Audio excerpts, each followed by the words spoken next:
Admired for most of civilization as a center of discovery, innovation, and advanced culture, Iran in recent times has been reduced to a theater of tyranny and turmoil. Today, images of struggle and violence sent instantly by cell phones recall similar passions unleashed by Iran's people 30 years ago as they rose up against a despotic Shah. The Islamic Revolution shook the world and set Akbar Ganji on an inspired but unlikely journey in pursuit of liberty.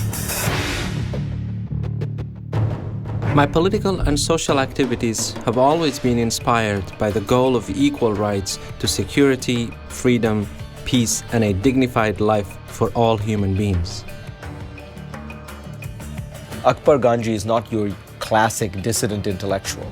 He was a poor kid who came from a poor part of Tehran, was not being groomed to be an academic or an intellectual. He ended up in the Revolutionary Guard. Like many Iranians in 1979, Akbar Ganji was a passionate supporter of the ideals of Ayatollah Khomeini's Islamic Republic and its promise of a fundamentalist utopia. The hopes of Iranian people on 1979 Islamic Revolution was independence, freedom, and Islamic Republic. And by Islamic Republic, they meant justice and equality in the society.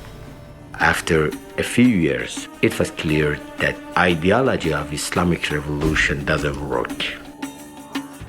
It became clear to Akbar Ganji the same leaders who had used Islam to launch a revolution were now twisting it to protect their power.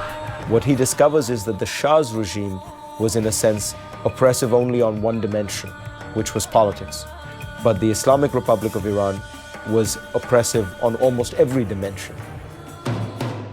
I was captured by the illusion that we could create a new history and change the course of humanity. I now know that position is completely unsound. Ganji broke from the ideology he had so passionately supported and turned to journalism to explore his growing realization that freedom for Iranians would only be possible under a secular democracy.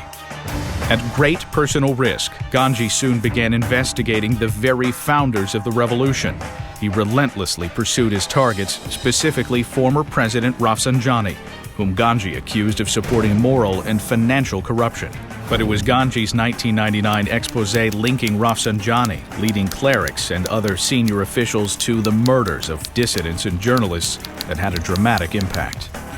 I think that in many ways, that period of opening and of exposing people who have been sort of the foundation of the regime for so long led us to where we are today, whereby now the sanctity even around the supreme leader has been shattered.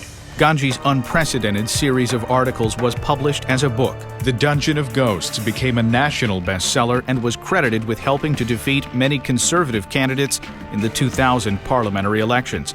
Now you had a parliament that was dominated by reformists, and so this was quite startling for the conservatives. 2 months after the election, Ganji was arrested and convicted for, quote, collecting confidential information harmful to national security and spreading propaganda against the Islamic system.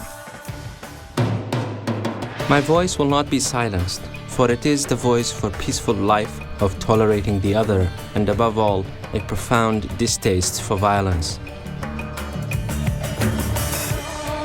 Akbar Ganji spent the next 6 years in Tehran's notorious Evin prison, enduring solitary confinement. Despite his imprisonment, Ganji smuggled out letters urging Iranians to continue their struggle for liberty and equal rights for all. His Republican Manifesto outlined the path toward a secular democracy for Iran, which he argued only could be achieved with respect for human rights, enforcement of laws for all people, regular and free elections, an independent press, and an independent judiciary.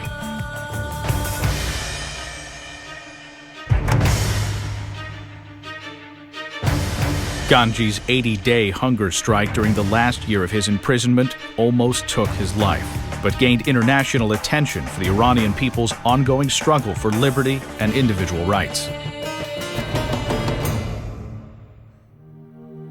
Akbar Ganji was released from prison on March 18, 2006, and soon left Iran. He travels extensively to enlist the moral support of other nations for the people of Iran, but he insists that the transformation to democracy is something the Iranian people must do peacefully and on their own. As a part of Ganji's intellectual modesty, but also his deep learning, he understands that violence will not produce a sustainable, democratic, free society, that kind of change has to come from the bottom up for it to be lasting.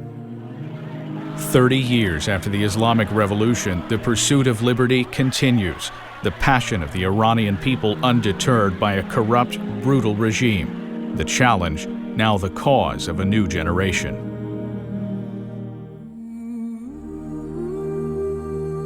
Akbar Ganji, I am honored to call you a friend, but I'm also honored to be able to bear witness to the extraordinary role you have played in articulating the importance of freedom, of liberty, and democracy in Iran.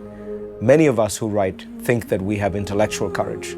You have enormous amounts of intellectual courage, but you also have something that we in the West are rarely tested on, and that is personal courage. What you are searching for is the inner substance of democracy and liberty. And I think all of us around the world who believe in liberty, who believe in human rights, and who believe in the cause of freedom owe you an enormous debt of gratitude. When you bear witness for the liberty of Iranians, you are bearing witness for the liberty of all of us. Thank you so much.